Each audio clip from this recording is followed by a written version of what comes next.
रात के करीब 11 बजे थे। नोएडा सेक्टर 75 एक फैमिली अपने बेडरूम में सो रही थी। कोई आवाज़ नहीं, कोई वार्निंग नहीं। सीलिंग गिरी, प्लास्टर गिरा, सरिया गिरा और जान बाल बाल बची। उस फ्लैट की कीमत क्या थी? शायद 1 करोड़ रुपए से भी ज़्यादा। आपका घर सेफ है? Gardener Gardenia Gateway society, Noida sector 75, C2 tower, एक हाई राइज रेजिडेंशियल कॉलोनी।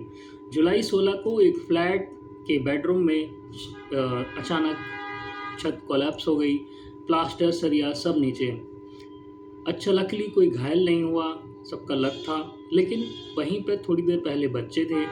क्या होता अगर 10 मिनट पहले अगर ये होते, और अगर 10 मिनट बाद अगर बच्चे वहाँ पर होते। रेसिडेंट्स ने क्या बोला?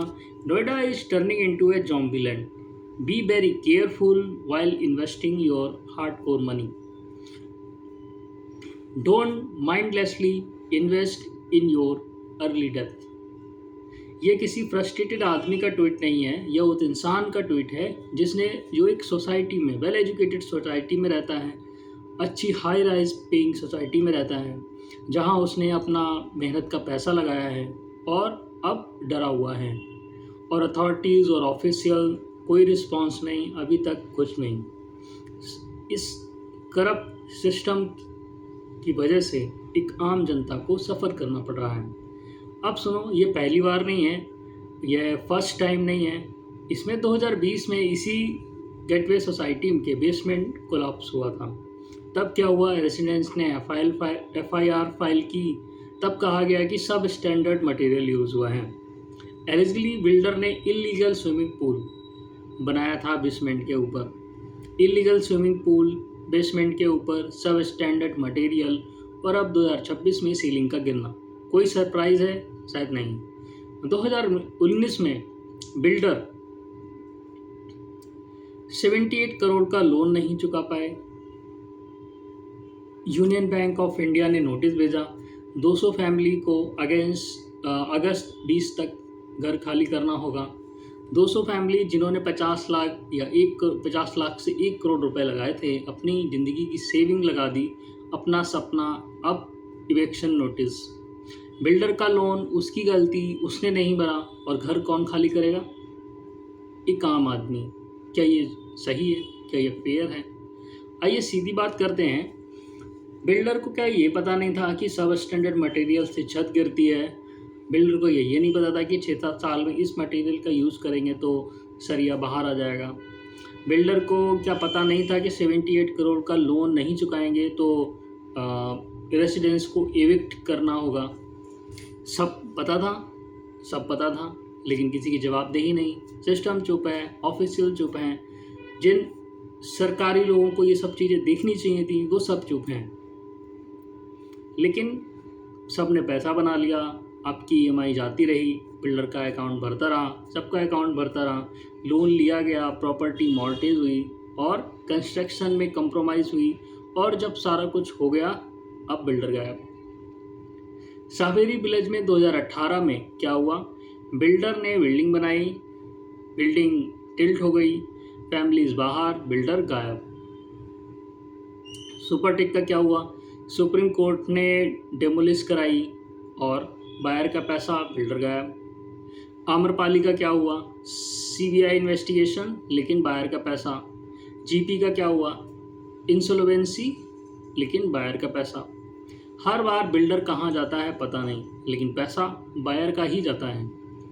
ये करप्शन है या कुछ और? ये क्रिमिनल निगलेंस है या कुछ और?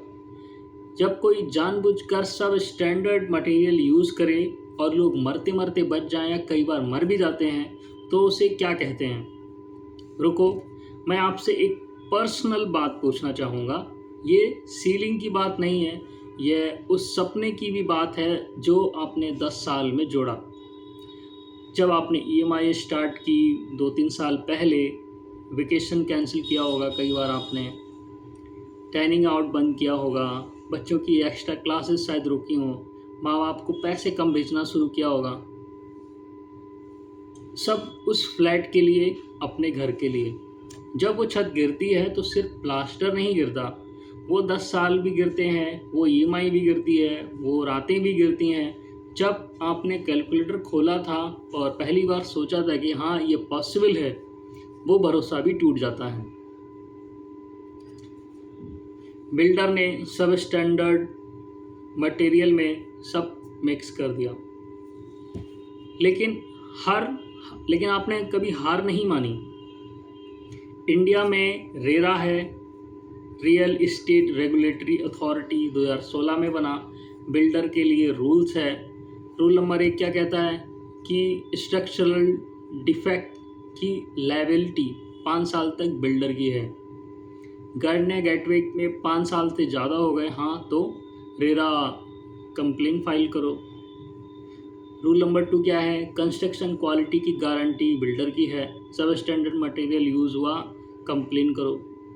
लेकिन जब ये चीज़ें बिल्डिंगें बन रही होती हैं तो इन्वेस्टिगेशन, एक बार जब आप बड़े बड़े प्रोजेक्ट पास करते हो, उसके लिए आप बड़ी बड़ी फीस लेते हो, तो एक बार जाके देखने में क्या हर्ज है कि जो इंसान उस जगह पे जो आपने प्रोजेक्ट को अप्रूव किया है, जिस बिल्डिंग को आपने अप्रूव किया है, आपने उसकी कोई फ़ीस भी ली होगी, तो उसको चेक क्यों नहीं किया? जब वो बन रहा था तब मटेरियल की जांच क्यों नहीं हुई? जब बन जाए, गिर जाए, लोग एक आध मर जाएं, तब आप जागते हैं कि हाँ अब केस करो, मटेरियल यूज़ हुआ है, ऐसा वैसे, अब हम केस लड़े। आम आदमी एक तो पहले ही ईएमआई से मरा हुआ है, ऊपर से केस में और मर जाए। रेरा पर बिल्डर का हिस्ट्री पब्लिक है। प्रॉपर्टी खरीदनी है या पहले रेरा चेक करो। Post project, compliant, court case, सब पब्लिक फ्री। लेकिन रेरा काम करता है क्या? रेरा वाकई काम करता है अगर आप लगातार फॉलो करो। कंप्लायंट पेंडिंग रहती है, सच है, लेकिन कंप्लेंट फाइल नहीं होगी तो बिल्डर को पता ही नहीं चलेगा। चुप रहे तो उन्हें लगेगा सब ठीक है। सबको सब कुछ पता होता है, लेकिन आम आदमी जो अपना पैसा लगा रहा है उसकी कंप्लेंट का ही इंतज़ार होता है कि हाँ अगर वो कंप्लेंट करेगा तो ही कुछ गलती है। जब आप बना रहे हो बिल्डिंग को तब आपको चेक नहीं करना है। और अगर कोई बिल्डर यह वीडियो देख रहा है तो डायरेक्टली कुछ पूछना है तो 1 करोड़ जो वायर ने दिया उसमें से कितना क्वालिटी पर गया, कितना किकबैक पर गया, कितना ऑफिशियल्स को गया, कितना किसकी पॉकेट में गया। जब आप वाउचर में प्रीमियम क्वालिटी कंस्ट्रक्शन लिखते हैं और सीलिंग 6 साल में गिर जाती है तो उसे आप क्या कहेंगे? करप्शन या कुछ और? जब आप लोन लेते हैं, प्रॉपर्टी मॉर्टगेज करते हैं, रिपे नहीं करते हैं तो 200 फैमिली को इविक्शन नोटिस जाता है, यह चोरी है या बिजनेस? जब बेसमेंट में इलीगल स्विमिंग पूल बनाते हैं, सब स्टैंडर्ड मटेरियल यूज़ करते हैं और रेसिडेंट की जान को रिस्क पर होती है तो यह क्रिमिनल नेग्लिजेंस है या कोर्ट में? और ऑफिशियल पूल बन गया, construction material low quality, third quality का यूज़ है। जब एक गवर्नमेंट कोई प्रोजेक्ट को पास करती है उसकी अप्रूव, हाँ ये कंप्लीशन भी गवर्नमेंट डॉक्यूमेंट से ही होती है। जब आपने कंप्लीशन सर्टिफिकेट दिया तब आपने ये सारी चीज़ें चेक क्यों नहीं की? क्या आपको पूल नहीं दिखा? क्या आपको मटेरियल नहीं दिखा?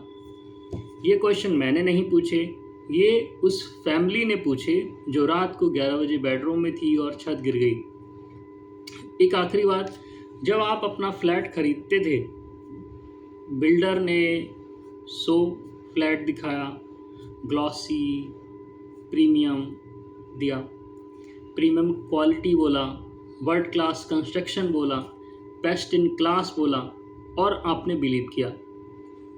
मैंने भी बिलीव किया होता। हम सब चेक किया था खरीदने से पहले। कमेंट में बताएं, सच बताओ, क्योंकि जब एक कमेंट आता है एक और फैमिली इन्फॉर्म्ड होती है, एक और गलती रुकती है।